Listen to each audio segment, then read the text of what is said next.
Hello friends, I am Bhavin from taxaptutorial.com। Ionic framework tutorial Hindi part 9 में आपका हार्दिक स्वागत है। तो इस वीडियो में हम सीखेंगे कंट्रोलर और स्कोप के बारे में जो आयोनिक फ्रेमवर्क में होता है। तो बेसिकली कंट्रोलर और स्कोप एक एंगुलर का कंसेप्ट है। अगर आपको एंगुलर जेएस पता है तो आप इजीली इससे समझ सकते हो कि किस तरह से कंट्रोलर होता है और किस तरह से स्कोप होता है। स्कोप बेसिकली एक ग्लोबल वेरिएबल है जो कंट्रोलर में पूरी एप्लीकेशंस में आपको उसका यूज़ कर सकते हो। तो अगर आपको एंगुलर जेएस पता है, एंगुलर के बेसिक कंसेप्ट पता है तो आपके लिए प्लस पॉइंट होगा ये समझना, आपको इजीली आपको समझ आ जाएगा। बट डोंट वरी, आपको एंगुलर नहीं पता है फिर भी आप मैं जितना इस आयोनिक को सीखने के लिए जितना ज़रूरत है वो उतना मैं कवर करवा दूंगा इस आयोनिक के ट्यूटोरियल सीरीज में। तो फर्स्ट ऑफ ऑल तो हम सीखते हैं, पिछले वीडियो में हमने सीखा था कि किस तरह से बटन कंपोनेंट और लिस्ट कंपोनेंट, कार्ड कंपोनेंट्स को इंटीग्रेट करते हैं। तो इस बार हम थोड़ा जावास्क्रिप्ट के एंगुलर पार्ट को समझने की ट्राई करेंगे, किस तरह से बेसिकली जो बैकएंड में एंगुलर किस तरह से वर्क करता है। तो फर्स्ट ऑफ ऑल तो मेरा प्रोजेक्ट मैंने अभी रन करके रखा है जो हर बार हम यूज़ करते हैं, यही टेम्पलेट, ब्लैंक टेम्पलेट है। तो अगर आपको आप ये फर्स्ट टाइम देख रहे हैं तो प्लीज़ मेरे प्रीवियस वीडियो देखिए वहाँ, क्योंकि ये पूरी सीरीज़ पूरे फ्लो में है तो आपको समझ आएगा किस तरह से इसे इंस्टॉल करना है, किस तरह से आयोनिक की एप्लीकेशंस को ब्राउज़र में रन करना है, फिर डिफरेंट कंपोनेंट है, CSS के कंपोनेंट, तो किस तरह से इस सबको मैनेज करना है। तो आप प्रीवियस वीडियो में यही रिकमेंड करूँगा कि आप प्रीवियस वीडियो देख के फिर ये वीडियो देखें। ओके तो इस वीडियो में हम सीखेंगे एंगुलर के बारे में। तो बेसिकली एंगुलर किस तरह से वर्क करता है और हम किस तरह से अगर क्लिक इवेंट जनरेट करनी, अगर बटन पे क्लिक करते हैं तो किस तरह से कोई टास्क, कोई एक्शन परफॉर्म करवाना हो तो आप इस वीडियो में हम वो सीखेंगे। तो फर्स्ट ऑफ ऑल तो इस यहाँ index.html पेज में यहाँ देख सकते हैं ng-app starter basically ng-app starter basically एक डायरेक्टिव है एंगुलर जेएस का। चलिए पहले हम एंगुलर जेएस की ऑफिशियल वेबसाइट पे जाते हैं, वहाँ से आप कुछ सीखते हैं। ये एंगुलर जेएस है, एंगुलर जेएस की ऑफिशियल वेबसाइट। एंगुलर के बेसिकली दो वर्जन है, एंगुलर 2 और एंगुलर 1, लेकिन हम इस वीडियो में हम सिर्फ एंगुलर 1 ही सीखेंगे। तो एंगुलर 1 के यहाँ डेवलपर में आते हैं डेवलपर गाइड। अगर आपको एंगुलर जेएस डाउनलोड करना हो तो यहाँ से आप डाउनलोड कर सकते हैं। फिर एंगुलर में जाके एंगुलर डेवलपर गाइड्स यहाँ जाना है और यहाँ फिर कंट्रोलर के। तो आप सीखते हो कि यहाँ सारा डॉक्यूमेंटेशन अवेलेबल है, कंट्रोलर क्या है, सर्विसेज, स्कोप और डायरेक्टिव, सब कुछ यहाँ पर मेंटेन है। अगर आपको जानना है कि डायरेक्टिव के बारे में तो यहाँ पे जाइए, नीचे डायरेक्टिव हो गए, यहाँ रहा डायरेक्टिव बेसिकली एक टैग है जो हमें सम एक्शन और some kind of the perform जो डोम एलिमेंट के साथ रिलेवेंट होता है। डोम यानी कि आपका जो ये स्ट्रक्चर है जिसे डॉक्यूमेंट ऑब्जेक्ट मॉडल, ये पूरा डोम होता है व्यू के अंदर, एंगुलर के इसे डोम बोला जाता है। तो अगर ये डायरेक्टिव के अंदर काफ़ी डायरेक्टिव है, यहाँ देख सकते हैं। अगर आपको कोई भी सर्च करना हो कि कौन से डायरेक्टिव है तो यहाँ पर ng- करके देख सकते हो, यहाँ पूरे डायरेक्टिव आ गए। ng-app जो मेन डायरेक्टिव है, ng-app जो हम यहाँ यूज़ करने वाले हैं, ये ng-app हमें यूज़ किया है। तो ये डायरेक्टिव का बेसिकली क्या यूज़ है, किस तरह से, सारी बातें डिटेल में यहाँ पर लिखी हुई। अगर आपको सीखना हो, डीप में जाना हो इस एंगुलर जेएस में तो आप इजीली ये डॉक्यूमेंटेशन को प्रेफर करके आप सीख सकते हो। यहाँ पूरा एग्जांपल के साथ दिखाया है कि किस तरह से ng-app है वो वर्क करता है। ओके तो एक एंगुलर जैसा बहुत अच्छा फ्रेमवर्क है एंगुलर, जो गूगल सपोर्ट करता है, गूगल ने बनाया, गूगल के डेवलपर ने बनाया है। और राइट नाउ मार्केट में एक अच्छा चल रहा है। काफ़ी डेवलपमेंट कंपनी है, web development company angular JS developer को हायर करती है। और राइट नाउ एक अच्छी कहते हैं फास्ट वेब डेवलप। तो ng-app है, ng-app बेसिकली आपका ऐप जो है स्टार्ट होता है तब ng-app कॉल होता है। ng-app से एंगुलर को पता चलता है कि यहाँ से हमारी एप्लीकेशन स्टार्ट हो रही है। तो अगर आपको जानना है डीप में एंगुलर जेएस के ng-app डायरेक्टिव के बारे में तो आप ये पढ़ सकते हो, डॉक्यूमेंटेशन पूरा है, विथ एग्जांपल दिया गया है। सारे डायरेक्टिव इसी तरह से दिए गए, सारे कोई भी फंक्शंस आपको सीखना है एंगुलर जेएस के। बेसिकली एंगुलर जेएस एक फ्रेमवर्क है जो वेब डेवलपमेंट के लिए यूज़ होता है। सिंगल पेज एप्लीकेशंस अगर आपको बनानी हो तो आप इजीली एंगुलर जेएस से बना सकते हैं। और राइट नाउ मार्केट में बहुत अच्छा चल रहा है, काफ़ी वेब डेवलपमेंट कंपनी है वो जो एंगुलर जेएस पे वर्क कर रही है। और अगर आपके पास एंगुलर का नॉलेज है तो आपको प्लस पॉइंट होगा, जॉब में इजीली आपको जॉब मिल सकती है, क्योंकि आजकल एंगुलर मोस्ट फेमस फ्रेमवर्क है वेब डेवलपमेंट करने के लिए। ओके। तो अगर आप सीख सकते हो तो आप इजीली, आपको एडवांटेज रहेगा आपको सिलेक्शंस में। ओके। तो अब नेक्स्ट सीखेंगे कि किस तरह से एंगुलर को इंटीग्रेट करते हैं हमारे आयोनिक एप्लीकेशंस में। तो बाय डिफ़ॉल्ट तो एंगुलर आ ही जाता है जब आप सेटअप करते हो आपकी एप्लीकेशंस, आयोनिक एप्लीकेशंस को। तो बाय डिफ़ॉल्ट एंगुलर जेएस होता ही है, बाय डिफ़ॉल्ट इंटीग्रेट करते आता है। आपको अलग से डाउनलोड करने की ज़रूरत नहीं है। यहाँ पे देखिए आप ionic bundle dot JS, ionic bundle JS में ऑलरेडी एंगुलर जेएस आ ही जाता है बाय डिफ़ॉल्ट। ओके। तो बाय डिफ़ॉल्ट इसलिए आता है क्योंकि आयोनिक पूरा जो फ्रेमवर्क है वो एंगुलर जेएस पे बना है, एंगुलर जेएस के ऊपर आयोनिक बना है। तो इसलिए बाय डिफ़ॉल्ट जो बेस होता है एंगुलर का, वो बाय डिफ़ॉल्ट इसके अंदर इंटीग्रेट करके दिया है। तो हमें कुछ अलग से इंटीग्रेट करने की ज़रूरत नहीं पड़ती एंगुलर फाइल को। तो फिर चलते हैं। जेएस नाम का एक फ़ोल्डर है। अब जब सैंपल नाम का जब हमने एप्लीकेशन डाउनलोड की थी, उसके अंदर सीएसएस, इमेज और जेएस और लाइब्रेरी सारी फाइल को हमने डिस्कस किया था प्रीवियस डायरेक्टरी स्ट्रक्चर्स के वीडियो में। तो हम ऐप डॉट जेएस के फोल्डर के अंदर एक फ़ाइल है app dot JS. App dot JS basically हमारी एंगुलर की फ़ाइल है, जहाँ पर हमारा जो बैकएंड का कोड है वहाँ होता है। तो फर्स्ट ऑफ ऑल तो यहाँ इंटीग्रेट करनी पड़ती है index dot JS, index dot HTML file में हमें पहले जेएस के फोल्डर के अंदर ऐप डॉट जेएस फाइल है, तो हमें फर्स्ट ऑफ ऑल यहाँ लिंक करनी होती है। बाय डिफ़ॉल्ट लिंक ही होती है। अगर आप कोई एक्स्ट्रा फाइल बनाते हो तो फर्स्ट ऑफ ऑल सारी फाइल को यहाँ लिंक करना होता है, जो कंपलसरी होता है। ओके। तो फर्स्ट इस फाइल में जाते हैं। बेसिकली ये ऑटो प्री बिल्टेड कोड है। जब आप एंगुलर की कोई भी एप्लीकेशंस या आयोनिक की कोई भी एप्लीकेशंस डाउनलोड करते हो और टेम्पलेट कोई भी डाउनलोड करते हो तो बाय डिफ़ॉल्ट ये कोड आता है। ये कोड रखना है क्योंकि बेसिक सेटअप है एंगुलर का। तो फर्स्ट ये सीखते हैं angular dot module. Angular dot module क्या है? एंगुलर डॉट मॉड्यूल्स आपको starting of the applications, angular को इंडिकेट करता है कि यहाँ से आपकी एप्लीकेशन का मॉड्यूल स्टार्ट हो रहा है। और यहाँ ध्यान रखना है, स्टार्टर यहाँ पे आपका मॉड्यूल का नाम दिया है तो इसका मतलब यहाँ भी आपका स्टार्टर होना चाहिए। अगर दोनों जगह मिसमैच होगा तो फिर आपको एंगुलर में एप्लीकेशंस को एरर आएगी कि आपका मॉड्यूल नेम अनडिफाइंड है या अनवैलिड है। तो आपको दोनों जगह सेम ही रखना है। अगर यहाँ चेंजेस करते हो तो फिर यहाँ भी चेंजेस करना पड़ेगा। ये आपका main name of the application है, मेन मॉड्यूल है। ओके। फिर यहाँ पे मॉड्यूल इंजेक्ट किया है आयोनिक। आयोनिक बेसिकली एंगुलर के ऊपर आयोनिक बना है, तो आयोनिक के जो मॉड्यूल्स होते हैं, आयोनिक का बेसिक फंक्शनलिटी और सेटअप होता है, वो एंगुलर में इंजेक्ट किया। इंजेक्शन यानी कि दूसरे मॉड्यूल को इस तरह से आप लिखते हो, यानी कि दूसरे मॉड्यूल को इंजेक्ट करते हो आप।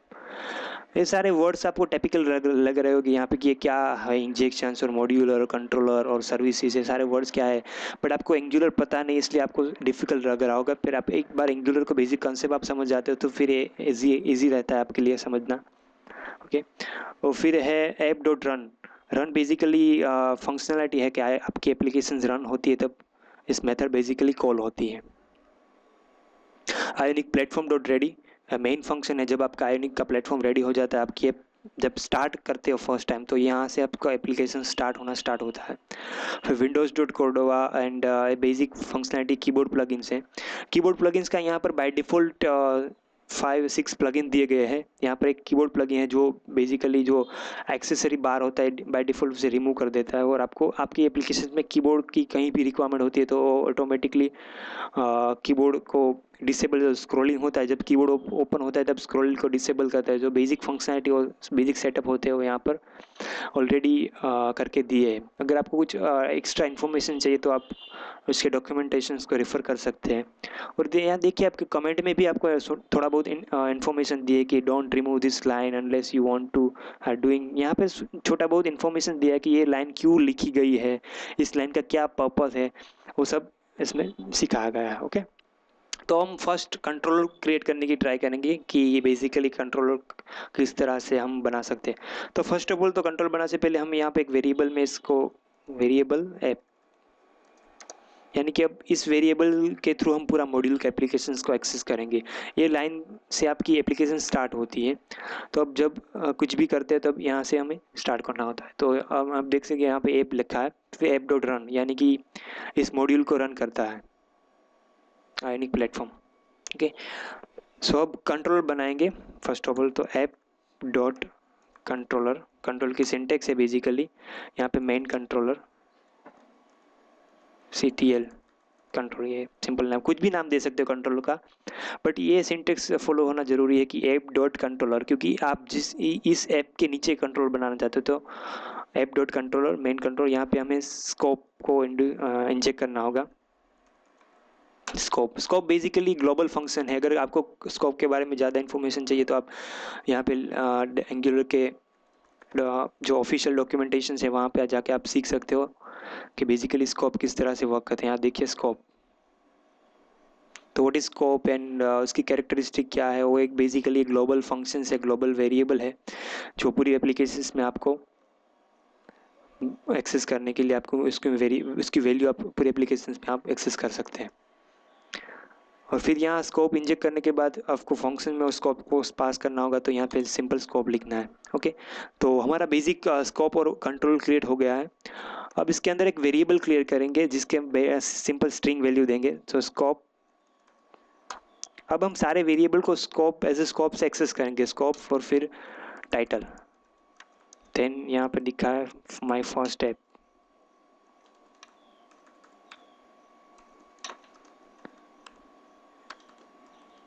यानी ये हमें बेसिकली क्या किया है कि स्कोप वेरिएबल के अंदर एक वेरिएबल बनाया है टाइटल।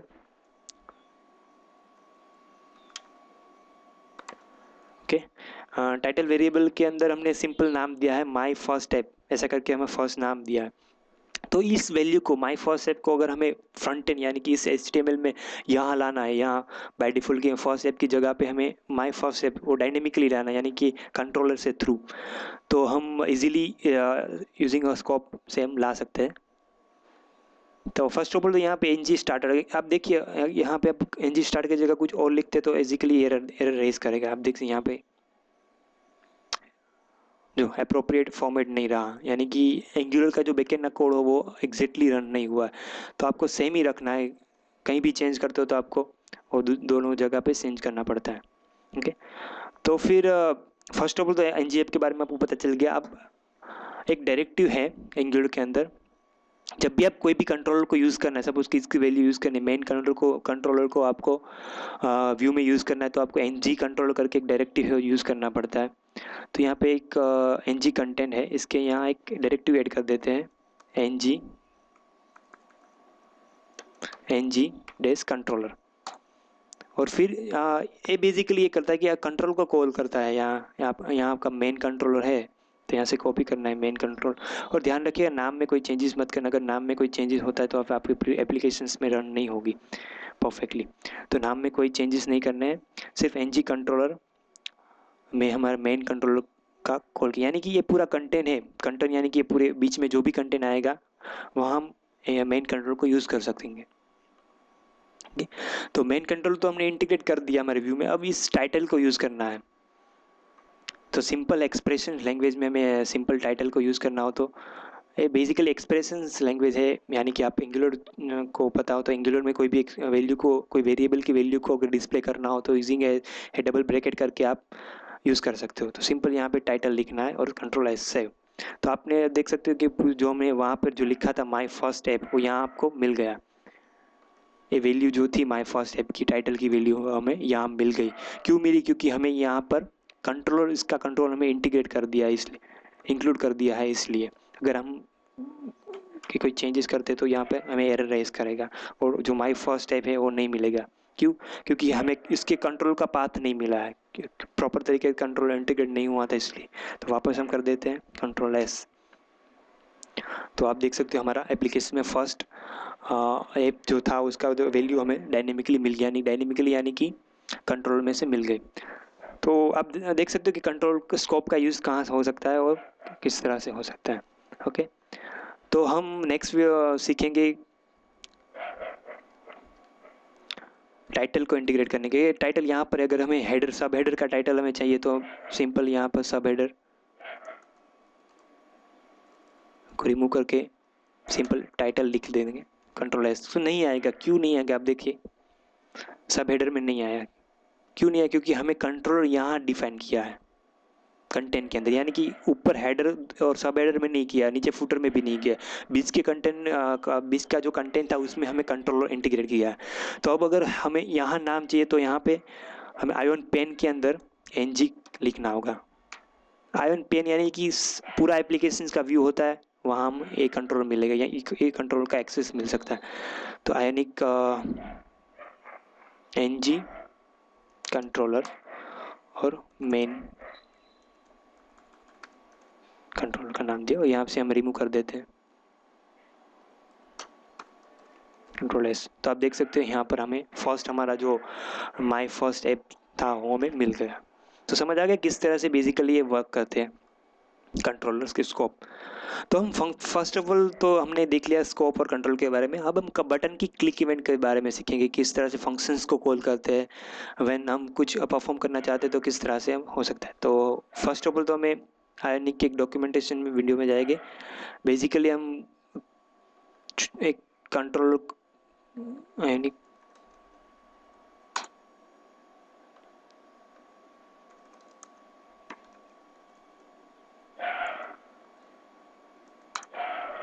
ओके दो टेक्स्ट बॉक्स लेंगे और एक दो बटन लेंगे और फिर हमें कैलकुलेशन सिंपल कैलकुलेटर का एप्लीकेशंस बनाने की ट्राई करेंगे आयोनिक के अंदर। और उसमें सब कुछ जानेंगे कि किस तरह से फंक्शंस को कॉल करते हैं, किस तरह से वैल्यू को इंटीजर और स्ट्रिंग में किस तरह से कन्वर्ट करते हैं और सब बेसिक्स जो है। तो हम ये टेक्स्ट बुक्स ले लेते हैं,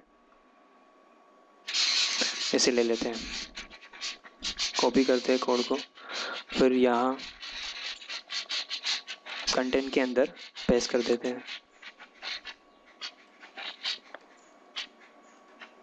ओके तो फर्स्ट ऑफ ऑल तो हम दो टेक्स्ट बुक्स ले लेंगे क्योंकि हमें दो वैल्यू को सबमिशन और मल्टीप्लिकेशन दोनों करना है। तो फिर हम आइकन निकाल देंगे, आइकन की कोई हमें ज़रूरत नहीं है।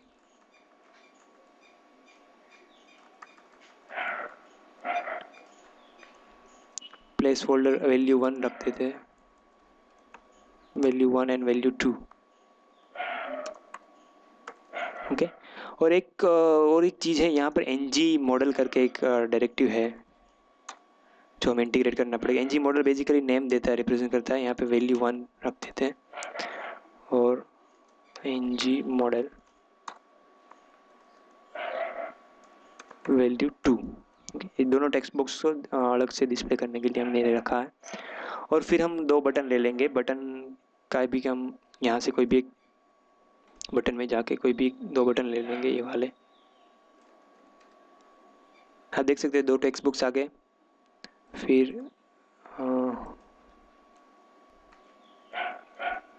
देख सकते हैं दो बटन आ गए, टेक्स्ट बॉक्स 1 टेक्स्ट बॉक्स 2 और बटन।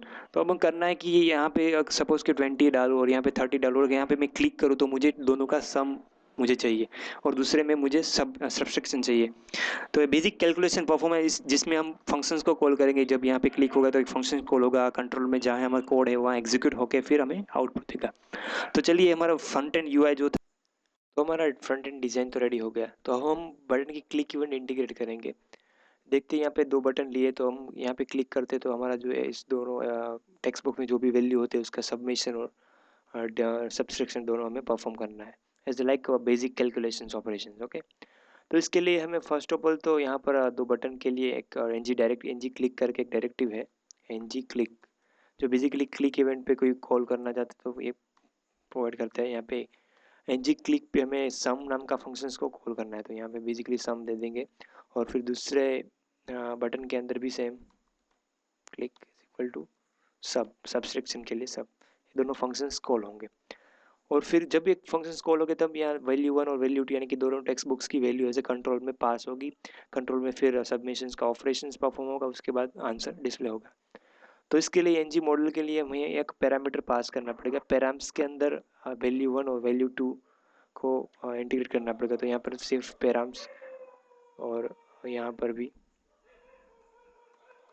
पैराम्स इसलिए यूज़ किया क्योंकि हम एक एट ए टाइम एक ही फंक्शंस कॉल पे दोनों वैल्यू एक साथ इजीली इंटीग्रेट कर सकते हो। अदरवाइज हमें दोनों value separately as a control में ऐड करनी पड़ती है। इसलिए बेटर है कि पैराम्स का यूज़ करते सारे जो फॉर्म के सारे कंट्रोल कंपोनेंट होते हैं हम इजीली इंटीग्रेट कर सकते हैं और गेट कर सकते हैं दोनों टेक्स्ट बॉक्स की वैल्यू को। तो सिंपल यहाँ पे पैराम्स पास करते हैं जब हम फंक्शंस को खोलते हैं तब। ओके तो ये दोनों हो जाने के बाद दोनों फंक्शंस और click event NG click directive लिखने के बाद हम कंट्रोल में जाते हैं, जो हमारी app.js फाइल है वहाँ पर हम पहले फंक्शंस बनाएंगे स्कोप डॉट सम, जो हमारा पहला फंक्शंस का नाम था, और फिर फंक्शंस आर्गुमेंट ब्रेक। ये बेसिकली सिंटैक्स है फंक्शंस बनाने की। Scope dot sub is equal to functions. Okay, तो दो फंक्शंस बन गए। फिर इसके अंदर फंक्शंस के अंदर अगर हमने यहाँ से देखिए, आप हम पास किया था यहाँ पर पैराम्स को, तो हम ये इस वैल्यू को यहाँ से गेट करेंगे। तो सिंपल पैराम्स के अंदर दोनों टेक्स्ट बुक्स की वैल्यू होगी। तो हम जो भी आंसर आते हैं हमें अलर्ट करवाना है, तो हम सिंपल अलर्ट बोर्ड लिखते हैं, जो जावास्क्रिप्ट में सिंपल अलर्ट होते हैं उसकी सिंटेक्स सेम ही है। तो बेसिकली यहाँ पर जो वैल्यू 1 और वैल्यू 2 आ जाती है वो स्ट्रिंग में आती है। तो अगर आपको सबमिशन परफॉर्म करना है तो आपको उसे कन्वर्ट करना होता है एज इंटीजर में। तो इसके लिए जावास्क्रिप्ट में एक फंक्शन से पार्स int करके, जो बेसिकली स्ट्रिंग को इंटीजर में कन्वर्ट करके देता है। तो फिर यहाँ पे पैराम्स डॉट वैल्यू 1, जो हमारा पहले टेक्स्ट बुक्स की नेम था वैल्यू 1 और दूसरे के वैल्यू 2, तो यहाँ पे पैराम्स डॉट वैल्यू 1 लिखते हैं तो हमारा फर्स्ट वैल्यू मिलता है, then plus sign and then वापस से parse integer and params value 2, यानी कि दोनों वैल्यू हमें मिल गई। और कंट्रोल सेव। हम चेक करते हैं पहले सम प्रॉपरली हो रहा है या नहीं। तो 20 एंड 32, तब देख सकते 52 आंसर आ रहे हैं, यानी कि परफेक्टली हमारा एप्लीकेशन जो सबमिशन का है वो परफेक्टली रन हो रहा है। तो सिंपल हम दूसरे फंक्शन में भी यही करेंगे, सिर्फ साइन को चेंज करना है। तो सेम कोड कॉपी कर देंगे, फिर यहाँ पर प्लस की जगह पर माइनस और सेव। तब देख सकते हो हमारा जो एप्लीकेशन से 20 एंड 25, तो आप फर्स्ट टाइम में 72 रिप्रेजेंट किया और सेकंड टाइम में -32। बेसिकली ये माइनस में आंसर आता है इसलिए। तो हमारा परफेक्टली सम और सब्सट्रैक्शंस और सबमिशन दोनों परफेक्टली रन हो रहा है। अगर आपको डिवीजन और मल्टीप्लिकेशन करना हो तो सेम ही कर सकते हो, यहाँ पे सिर्फ साइन को चेंज करना है और कुछ नहीं करना है, और दो फंक्शंस और दो बटन को ऐड करना है। ओके, तो ये बेसिकली इंट्रोडक्शन था कंट्रोलर किस तरह से क्रिएट करते हैं, किस तरह से फंक्शंस को बनाते हैं, किस तरह से स्कोप को हैंडल करते हैं। फिर अगर व्यू में वेरिएबल कोई वैल्यू डायनेमिकली चेंज करनी हो तो हमें किस तरह से चेंज कर सकते हैं, और सारी बातें इस वीडियो में मैं सीखी। आप होप कि आपको ये वीडियो पसंद आया होगा। तो प्लीज़ लाइक करिए, सब्सक्राइब करिए मेरे यूट्यूब चैनल को, और देखते रहिए आयोनिक के आगे वीडियो भी मैं। और अगर कोई प्रॉब्लम है, अगर कोई डिफ़िकल्टी फेस हो रही है तो प्लीज़ आप मुझे कमेंट करिए, मैं आंसर देने की ट्राई करूँगा।